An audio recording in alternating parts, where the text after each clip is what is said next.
Hi friends आमी Soma सोमास cooking चैनेले आपनादेर सबाइके स्वागत। आज आमी आपनादेर डिम छाड़ाई खूबই सहज पद्धतिते बानिये देखाबो चकलेट कापकेक। घरोया किछु उपकरण दिएई अल्प समये आपनारा एई चकलेट कापकेक तैरी करे निते पारबेन।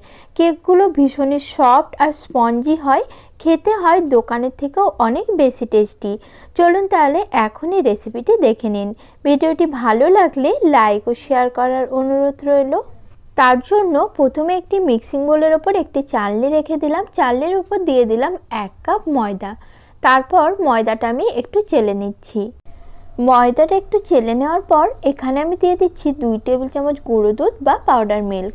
এই গুঁড়ো দুধটা দেওয়ার কারণে কেকটা অনেক বেশি টেস্টি হবে। এরপর দিয়ে দিচ্ছি 2 টেবিল চামচ কোকো পাউডার। দিয়ে দেব 1 চামচ বেকিং পাউডার আর হাফ চামচ দিচ্ছি বেকিং সোডা। এখন সবকিছু আবারও খুব ভালোভাবে চেলে নিতে হবে। সবকিছু ভালোভাবে চেলে নেওয়ার পর একসঙ্গে সব শুকনো উপকরণগুলো আমি একটু মিশিয়ে নিচ্ছি। এরপর এর মধ্যে দিয়ে দিচ্ছি হাফ কাপ চিনি।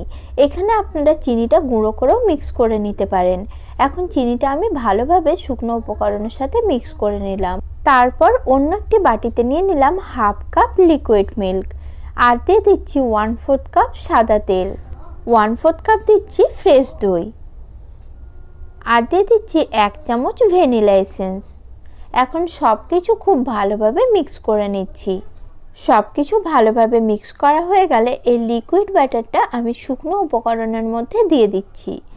তারপর সবকিছু আবার খুব ভালোভাবে মিশিয়ে নেব। মিশিয়ে একটা ঘন ব্যাটার তৈরি করে নিতে হবে। 5 মিনিটের জন্য আমি এখন এই ব্যাটারটা মিক্স করে একটু ভালো করে ফেটিয়ে নেব, যাতে কেকটা খুবই স্পঞ্জি হয় আর চিনিটাও ভালো মতো গুলে ব্যাটারের সঙ্গে মিশে যায়। 5 মিনিট ধরে আমি ব্যাটারটা খুব ভালোভাবে ফেটিয়ে নিয়েছি।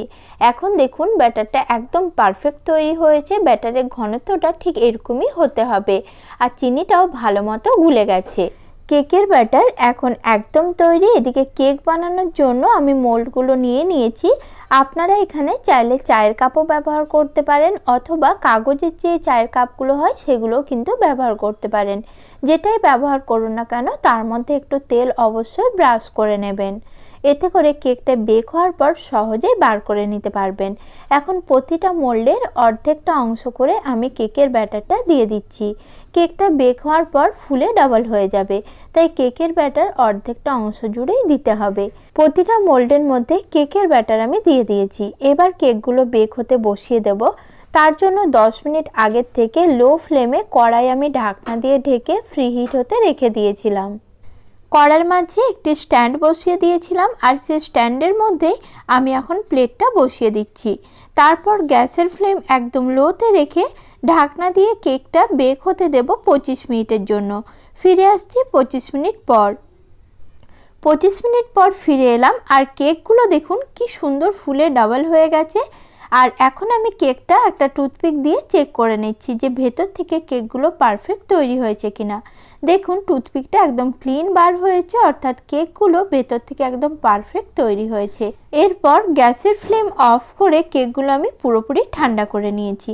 কেকগুলো পুরোপুরি ঠান্ডা করে নেওয়ার পর এইভাবে আমি কাপগুলো থেকে কেকটা বার করে নিচ্ছি।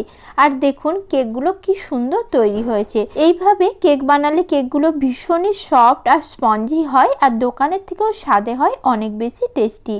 আজকের মতো নমস্কার বন্ধুরা, সকলে ভালো ও সুস্থ থাকবেন।